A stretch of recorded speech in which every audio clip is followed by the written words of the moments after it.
ನಮಸ್ಕಾರ. Info with Swati ಚಾನೆಲ್ಗೆ ಎಲ್ರಿಗೂ ಆತ್ಮೀಯವಾದ ಸ್ವಾಗತ ಸುಸ್ವಾಗತ. ಮೊನ್ನೆ ಗೃಹಲಕ್ಷ್ಮಿದು ಒಂದು ವಿಡಿಯೋನ ಹಾಕಿದೆ. ಆ ವಿಡಿಯೋ ಹಾಕಿದ್ಮೇಲೆ ತುಂಬಾ ಜನ ಅಮೌಂಟ್ ಬಂದಿಲ್ಲ, ಸುಳ್ಳು ಸುದ್ದಿ, ಅಮೌಂಟ್ ಬಂದಿಲ್ಲ, ಸುಳ್ಳು ಸುದ್ದಿ ಅಂತಾನೆ ಒಂದಷ್ಟು ಕಮೆಂಟ್ ಗಳು ಬಿದ್ದಿದಾವೆ. ಈ ವಿಡಿಯೋದಲ್ಲಿ ಇದ್ರ ಬಗ್ಗೆ ಒಂದು ಕ್ಲಾರಿಟಿ ಕೊಡ್ತಾ ಇದ್ದೀನಿ. ಜೊತೆಗೆ ಹಣ ಯಾವಾಗ ಬರುತ್ತೆ, ಸರ್ಕಾರದಿಂದ ಏನಾದ್ರೂ ಮಾಹಿತಿ ಬಂದಿದೆಯಾ ಅನ್ನೋದ್ರ ಬಗ್ಗೆ ಈ ವಿಡಿಯೋದಲ್ಲಿ ನಾವು ಡಿಸ್ಕಷನ್ ಮಾಡ್ತಾ ಹೋಗ್ಬಿಡೋಣ. ದಯವಿಟ್ಟು ವಿಡಿಯೋನ ಸಂಪೂರ್ಣವಾಗಿ ನೋಡಿ, ಚಾನಲ್ ಹಾಗೆ ಸಬ್ಸ್ಕ್ರೈಬ್ ಮಾಡ್ಕೊಳ್ಳೋದನ್ನ ಮರೆಯಕ್ ಹೋಗ್ಬೇಡಿ. ಈಗ ಗೃಹಲಕ್ಷ್ಮಿ ಹಣ ಯಾವ ಪರಿಸ್ಥಿತಿಗೆ ಬಂದ್ಬಿಟ್ಟಿದೆ ಅಂತ ಹೇಳಿದ್ರೆ, ಬಾಯಿ ತುಂಬಾ ನಮ್ ಹೆಣ್ಮಕ್ಳು ಸರ್ಕಾರಕ್ಕೆ ಶಾಪ ಹಾಕ್ತಾ ಇರುವಂತ ಲಕ್ಷಣಗಳು ಎಲ್ಲ ಕಾಣಿಸ್ತಾ ಇದೆ. ಇಲ್ಲಿ ಬಿಜೆಪಿ ಪರ ಅಥವಾ ಕಾಂಗ್ರೆಸ್ ಪರ ಇಲ್ಲಿ ನಾವ್ ಯಾರು ಮಾತಾಡ್ತಾ ಇಲ್ಲ.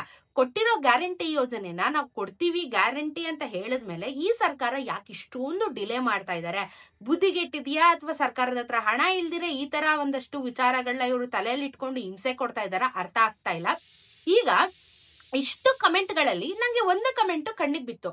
ಮೈಸೂರು ಜಿಲ್ಲೆಗೆ ಬಂದಿದೆ ಅಂತ ಹೇಳ್ಬಿಟ್ಟು ನಂಗೆ ಯಾರೊಬ್ರು ಕಮೆಂಟ್ ಹಾಕಿದ್ದಾರೆ. ಇದು ನಿಜವಾಗ್ಲೂ ಹಾಕಿದ್ರಾ ಇಲ್ಲ ಅಂದ್ರೆ ಸುಮ್ನೆ ಟೀಕೆ ಮಾಡೋದಿಕ್ ಹಾಕಿದ್ರ ಅಂತ ನನಗೆ ಗೊತ್ತಿಲ್ಲ. ನಿಜವಾಗ್ಲೂ ಹಣ ಬಂದಿದ್ರೆ ದಯವಿಟ್ಟು ಕಮೆಂಟ್ ಅಲ್ಲಿ ತಿಳಿಸಿ, ಯಾಕಂದ್ರೆ ಇನ್ನೊಬ್ರಿಗೆ ಅದರಿಂದ ಹೆಲ್ಪ್ ಆಗುತ್ತೆ. ಮೈಸೂರಿಗೆ 2,000 ರೂಪಾಯಿ ಬಂದಿದೆ ಅಂತ ಹೇಳಿ ಒಂದು ಕ್ಲಿಯರ್ ಆಗಿ ಒಂದು ಕಮೆಂಟ್ ಬಂದಿದೆ ನನಗೆ. ಸೊ ಓಕೆ, ಅದನ್ನ ಹೊರತುಪಡಿಸಿ ಇವಾಗ ಯಾವಾಗ ಬರುತ್ತೆ ಅನ್ನೋದ್ರ ಬಗ್ಗೆ ನಾವು ಮಾತಾಡ್ತಾ ಹೋಗ್ಬಿಡೋಣ. ನಿಮ್ಗೆ ಎವ್ರಿ ಸಿಂಗಲ್ ಟೈಮ್ ಏನಾದ್ರೂ ಹಬ್ಬ ಹರಿದಿನ ಏನಾದ್ರೂ ಇದ್ದಲ್ಲಿ ಸರ್ಕಾರ ಏನಾಗುತ್ತೆ ಹೇಳ್ತಾರೆ, ಹಬ್ಬಕ್ಕೆ ಅಮೌಂಟ್ ನ ನಾವು ಕೊಡ್ತೀವಿ, ಹಬ್ಬಕ್ಕೆ ಅಮೌಂಟ್ ನ ರಿಲೀಸ್ ಮಾಡ್ತೀವಿ, ಹಾಗೆ ಹೀಗೆ ಅಂತಾನೆ ಪ್ರತಿ ಸತಿನೂ ಸ್ಟೇಟ್ಮೆಂಟ್ ನ ಕೊಡ್ತಾರೆ. ಸೊ ಅದೇ ರೀತಿ ಇವಾಗೂ ಸಹ ಈ ಒಂದು ಸ್ಟೇಟ್ಮೆಂಟ್ ನ ಇವರು ಕೊಡ್ತಾ ಇರುವಂತದ್ದು. ಏನು, ವರಮಹಾಲಕ್ಷ್ಮಿ ಹಬ್ಬ ಇನ್ನೇನು ಸ್ವಲ್ಪ ದಿನದಲ್ಲಿ ಬರ್ತಾ ಇದೆ, ವರಮಹಾಲಕ್ಷ್ಮಿ ಹಬ್ಬಕ್ಕೆ ಅಮೌಂಟ್ ನ ರಿಲೀಸ್ ಮಾಡ್ತೀವಿ ಅನ್ನೋದ್ರ ಬಗ್ಗೆನೂ ಈಗ ಒಂದಷ್ಟು ವರದಿಗಳು ಬರ್ತಾ ಇರುವಂತದ್ದು. ಯಾಕೆ ಅಂದ್ರೆ ನಿಮಗ್ ಗೊತ್ತಿರೋ ಹಾಗೆ 20, 21, 22, 23, 24ಗೂ ಸಹ ಅಮೌಂಟ್ ನ ಕೊಡ್ಬೇಕಾಗಿರುವಂತ ಸರ್ಕಾರ. ಸೊ ಆಲ್ಮೋಸ್ಟ್ 20, 21, 22, 23, 24 ಸುಮ್ನೆ ಬರುತ್ತಾ? 5 ಕಂತಿನ ಹಣನ ಕೊಡ್ಬೇಕಾಗಿದೆ ಸರ್ಕಾರ. 4 ಅಲ್ಲ 5 ಕಂತಿನ ಹಣನ ಬರ್ಬೇಕಾಗಿರೋದು. ಯಾಕಂದ್ರೆ 20ನೇ ಕಂತಿನ ಹಣ 1 ತಿಂಗಳು ವೇರಿಯೇಷನ್, 1 ತಿಂಗಳು ವೇರಿಯೇಷನ್ ಅಂತ ಅನ್ಕೊಂಡು ಇವಾಗ ಜುಲೈಯು ಮುಗಿಯಕ್ಕಾಗೋಯ್ತು. ಜುಲೈದು ಕೊಡ್ಬೇಕಾಗಿದೆ ಅವರು. ಇಷ್ಟೆಲ್ಲ ಹಣನ ಇನ್ನ ಯಾವಾಗ ಇವರು ಒದಗಿಸ್ಕೊಡ್ತಾರೆ? ಆಲ್ಮೋಸ್ಟ್ ಇವಾಗ ನಮ್ಗೆ 10,000 ರೂಪಾಯಿ ಬರ್ಬೇಕಾಗಿದೆ. ಈ 10,000 ರೂಪಾಯಿ ಯಾವಾಗ ಕೊಡ್ತಾರೆ? 2,000 ರೂಪಾಯಿ ಆದ್ರೆ ಏನೋ ಬಿಡಿ ಆಯ್ತು ನೆಕ್ಸ್ಟ್ ಮಂತ್ ಕೊಡ್ತಾರೆ ಅಂತ ಅಂದ್ರೆ ಇವಾಗ ದೊಡ್ಡ ತಲೆನೋವು ಮಾಡ್ಕೊಂಡಿದಾರಲ್ಲ. 10,000 ಸಾಲ ತೀರಿಸ್ಬೇಕಲ್ಲ ಸರ್ಕಾರದವರು.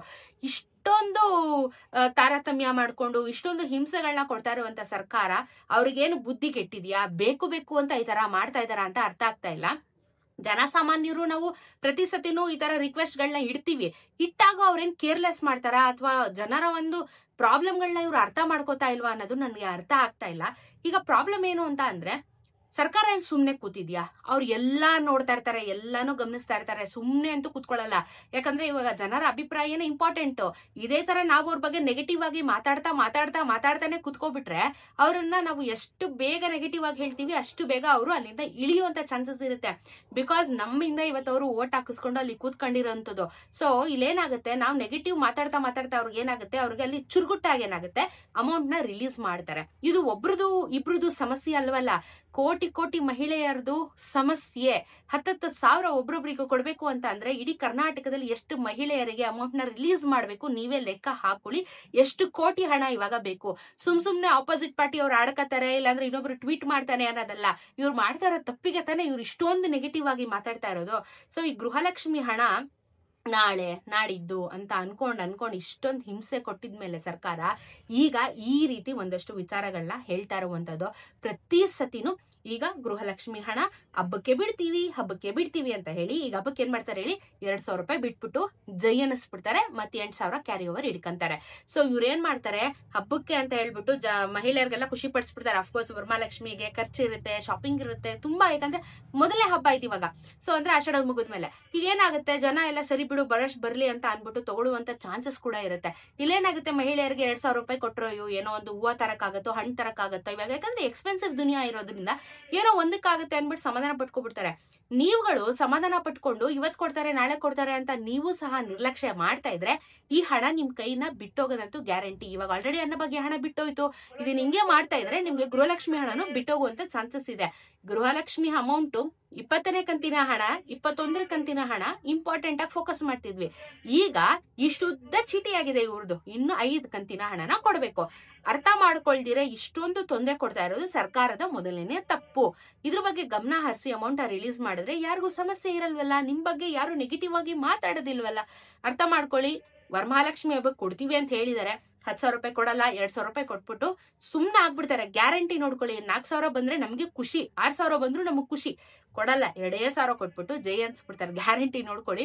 ಸೊ ಇವಾಗ ಏನ್ ಅಮೌಂಟ್ ನ ರಿಲೀಸ್ ಮಾಡಿದೀವಿ ಅಂತ ಹೇಳಿದ್ರು, ವರಮಹಾಲಕ್ಷ್ಮಿ ಹಬ್ಬದ ಒಳಗೆ ಎಲ್ಲರಿಗೂ ಡಿಸ್ಟ್ರಿಬ್ಯೂಷನ್ ಪ್ರೊಸೆಸ್ ಮುಗಿಯುತ್ತೆ, ಹಾಕ್ತಿವಿ ಅಂತ ಹೇಳಿದ್ದಾರೆ. ಹೋಪ್ಫುಲಿ ಹೇಳಿರೋ ಹಾಗೆ ಮಾಡಿಬಿಟ್ರೆ ದೊಡ್ಡ ನಮಸ್ಕಾರ ಅಂತ ಹೇಳ್ಬೋದು. 10,000 ರೂಪಾಯಿ ಹಾಕ್ಬಿಟ್ರೆ ಇನ್ನೂ ದೊಡ್ಡ ನಮಸ್ಕಾರ ಅಂತಾನೆ ಹೇಳ್ಬಿಡ್ತೀವಿ ನಾವು. ತುಂಬಾ ತೊಂದರೆ ಆಗ್ತಾ ಇದೆ ಮಹಿಳೆಯರಿಗೆ. ಅದನ್ನೇ ಈ ವಿಡಿಯೋದಲ್ಲಿ ನಿಮಗೆ ಹೇಳ್ತಾ ಇರೋದು. ಹೇಳಿದ ತಕ್ಷಣ ಅಮೌಂಟ್ ಬರುತ್ತೆ ಅಂತ ಗ್ಯಾರಂಟಿ ಇರಲ್ಲ, ಸ್ವಲ್ಪ ಟೈಮ್ ತಗೊಂಡು ನಂತರ ಅಮೌಂಟ್ ಬರುವಂತದ್ದು. ಸೊ ಇದು ಇವತ್ತಿನ ಒಂದು ಗೃಹಲಕ್ಷ್ಮಿಯ ಅಪ್ಡೇಟು. ಇದೇ ರೀತಿ ವಿಡಿಯೋಸ್ಗೆ ಇಷ್ಟ ಆಗಿದ್ರೆ ಚಾನೆಲ್ ಸಬ್ಸ್ಕ್ರೈಬ್ ಮಾಡ್ಕೊಳ್ಳಿ. ನಿಮ್ಮ ಅನಿಸಿಕೆ ಏನು ಇದ್ರ ಬಗ್ಗೆ ಅನ್ನೋದನ್ನ ಕಮೆಂಟ್ ಅಲ್ಲಿ ತಿಳಿಸಿ. ಸರ್ಕಾರಕ್ಕೆ ಮುಟ್ಟೋವರೆಗೂ ನಾವ್ ಈ ರೀತಿ ಒಂದಷ್ಟು ಎಚ್ಚರಿಕೆಯ ವಿಡಿಯೋಗಳನ್ನ ಅವರಿಗೆ ಮಾಡಿದಾಗ ಮುಟ್ಟಿ ಹಣನ ಹಾಕ್ತಾರೆ ಅನ್ನೋದು ಒಂದು ಉದ್ದೇಶ ಅಷ್ಟೇನೆ. ಸೊ ಸಿಗೋಣ ಮತ್ತೊಂದಷ್ಟು ಇನ್ಫಾರ್ಮೇಟಿವ್ ವಿಡಿಯೋ ಒಂದಿಗೆ. ಚಾನೆಲ್ ಸಬ್ಸ್ಕ್ರೈಬ್ ಮಾಡ್ಕೊಳ್ಳೋದನ್ನ ಮರಿಬೇಡಿ. ನಮಸ್ಕಾರ.